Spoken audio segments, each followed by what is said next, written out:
Marvel Spider-Man 2. Let's talk about it.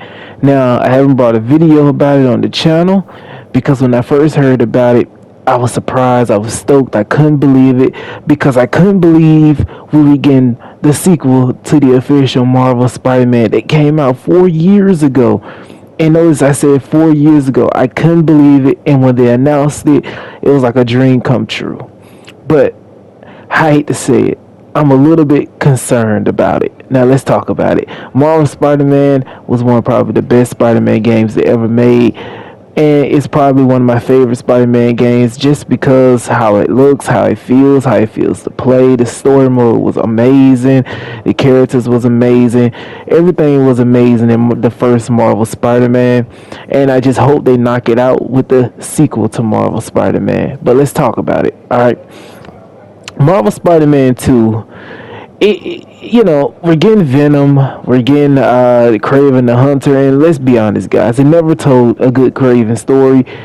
Well, Insomniac has never even had a chance to tell a good Kraven story, but the rest of the older Spider-Man games that we used to play, they never told a good Kraven story, and I just hope that Insomniac tells a good Kraven story for the first time. We're getting Venom.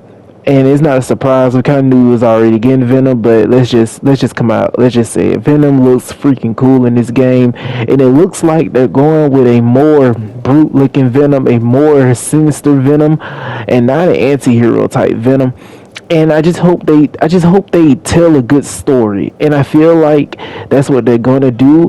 And I hope they don't overhaul us with Miles and all these other type of characters in this one game, because no, this is not their game. This game needs to focus primarily on Peter because this is his game. This is the sequel to the first game. This has nothing to do with Miles' game. This is primarily focusing on Peter. And I'm excited for it. I just hope that they just tell. I just hope they include everything they need to include in the story, because they have a chance, right, of messing this game up. And the big part for this game, like the big part that they can mess up on, is the story, because they've included so much in the last two games. Especially in the first game, they included all the Easter eggs, these characters that exist in this universe, and it would be kind of how can I say this? It would be kind of crazy for them to introduce all these characters that we haven't seen yet and not give them a proper introduction in the story. And I hope they don't make the Raimi mistake.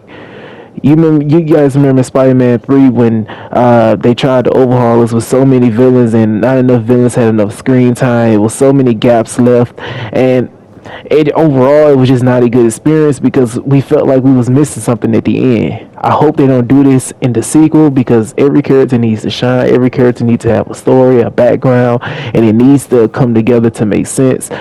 Like, we already know Kirk Connors is in the universe. We just found out Kraven exists in this universe. And we know Harry is Venom. And we know Norman Osborn will become the Green Goblin at some point.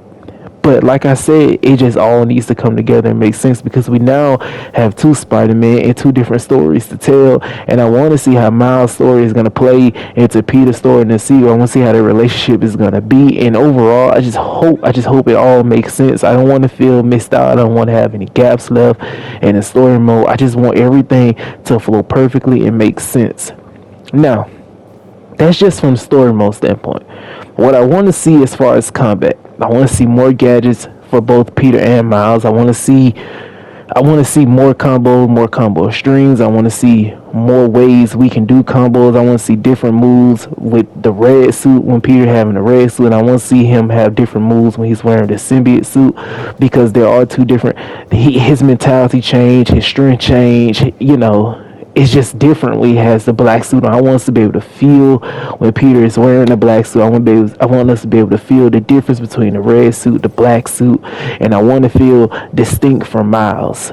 That's just what I want to see from the combat system. I want to see Peter using his tentacles from the black suit. I want to see him using his iron arms from when he's not in the symbiote suit. I want to see everything come to life like it should be. And that's just what I want to see from the combat, from Peter side. Now from Miles' side, I want to see I want to see more bioelectricity. He has two different bioelectricities now. He has the yellow gold one. He has the blue bioelectricity. Will look like it's going to be like a defense attack. Not going to be like an attack you throw out. It's going to be used for defense. And I just want to see the difference. I want to see how his combat is different from Peter's in every single way. And I want to see which character has the best combat. And it's going to be kind of hard to choose because I know Sunbat's going to knock it out the park. But that's just what I want to see from combat. Now, let's get to the nitty gritty what we all been waiting for. The traversal between Peter and Miles. And probably Venom if we able to play with Venom, but I doubt it. But let's first talk about Peter. Now, it's been leaked that in this game right here, the new iron arms that Peter has is not only going to be used for combat, it's going to be used to help him perch against certain things in the city, like on certain objects in the city. It's going to help him traverse through the city. It's going to help him wall run. It's going to help him stay fluid while swinging, hopefully. And that's just from like his arms and his first suit, like his red and blue suit. We're not talking about the symbiote suit yet. Now, with the symbiote suit, it's been leaked that he will have like a swing boost. We're gonna be able to tell he's swinging faster when he has the symbiote suit on. So I don't know if they're gonna if they're gonna add like a swing boost button in the sequel just primarily for the black suit. I heard that we'll be able to switch to the black suit on the fly while Peter is still owning the black suit. We'll be able to switch to it on the fly. In addition to that, I also read in the leaks that now Peter will have more air tricks than he did in the first game, and that's huge because we felt that Miles was swinging way cooler than Peter. He had way more air tricks, and he swung a little bit faster than Peter, and that right there just shouldn't make sense because Peter is way more experienced than Miles, and he should have his own set of air tricks as well. And the devs have already said it. They didn't have time to include Peter air tricks because by the time they started including air tricks, the game was already launching. So they didn't have time to include a lot of air tricks Peter should have had, like Miles have. So Peter's definitely going to have way more air tricks and way more traversal options this time around. As far as Miles go, we're going to expect him to be a little bit more experienced than he was in the first game. More air tricks, better swinging. He's no longer going to be swinging upside down, face forward, or nonsense like that. He's a little bit more experienced this time around. So we can expect his traversal to be just as good as Peter's, if not better, which I highly doubt it. Peter's traversal like it's going to be shaping up to be something special. Now, let's talk about the world we're in, the open world. They knocked it out of the park with the open world in the first two games. It felt very alive. It didn't feel dead, empty, and it just felt pretty good. It felt like an open world game, how it should feel, okay? Especially for a superhero game. But how about this? Let's take it up a notch because this is going to be the first Spider-Man game we actually have for PS5. Let's take it up a notch. Let's expand New York City. This has potential to be one of the biggest, and I say, if not one of the biggest Spider-Man games to date. This has the potential to be one of the biggest open world Spider-Man games to date. They can't say console limitations because, like I said, dude, in my last video, I talked about Gotham Knights and I talked about, they have no excuse for console limitations. These consoles that we have now are so powerful. They can generate a lot more. They don't know how to push the boundaries or anything. The sequel has the potential to be one of the biggest open world Spider-Man games we ever had. And I'm not just saying that. Because as you guys look in the first two games, if you get on top of the highest building, you can already see the outline for other places in New York City once you cross the bridge or whatever like that. So they should just go ahead and just expand the map. Let us cross the bridge, because the only Spider-Man game that actually let us cross the bridge was Ultimate Spider-Man, and that's kind of disappointing considering the fact that that game came out on PlayStation 2. So if they make a Spider-Man game on PlayStation 2 and they allow us to cross the bridge, it should be no reason why we can't cross the bridge on these newer Spider-Man games, especially the sequel, the new one. I just hope we're able to traverse and see the other part of New York. Don't get me wrong, if they don't let us cross the bridge, it'll be fine because we're already in a huge city as it is and it don't feel empty. It just would be cool if they just implemented that system where we could just travel to different islands on New York to see the Statue of Liberty, to see across the bridge of Manhattan or whatever like that the situation may be. They should let us be able to cross the bridge and explore the other parts of New York, because as you guys look outside the map, those are just empty layouts.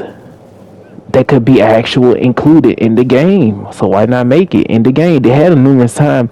They had 4 years for Marvel Spider-Man 2. There should be no reason why this map is not expanded. It should be no reason. Now, the final part I want to talk about in this video, and it's gonna be something pretty cool. All right, let's talk about the different unlocks. As you guys may know, Spider-Man PS5 has came out on PC now, and people have already been uploading the mods. And I can tell you a lot of suits I want to see. I want to see Spectacular Spider-Man. I want to see Spider-Man Unlimited. I want to see the classic symbiote suit, the animated symbiote suit. I want to see the animated Spectacular Spider-Man suit. I just want Peter to have more, how can I say, it's more cartoon suits that's true to the comics, because we already got a lot of grounded suits in the first game. So I want to see a lot of cartoon suits that's true from the comics in the sequel, along with the suits we had in the first game. That would be pretty cool, just as well as Miles. I'm not expecting much from Miles in this game because this is Peter game, and let's keep it true to Peter like we did in the first game, because trying to implement both of them, tell two different stories at the same time in one game, nah, I call it the Sam Raimi effect, and I don't want that to happen. Like I said, because this game can either be a hit or a miss, but it sounds like it's shaping up to be something nice. But like I said, it could be a hit or a miss. I don't want the Sam Raimi effect. It's been your boy Wavy Vibes. I catch up with you guys on this gameplay video. You guys stay humble.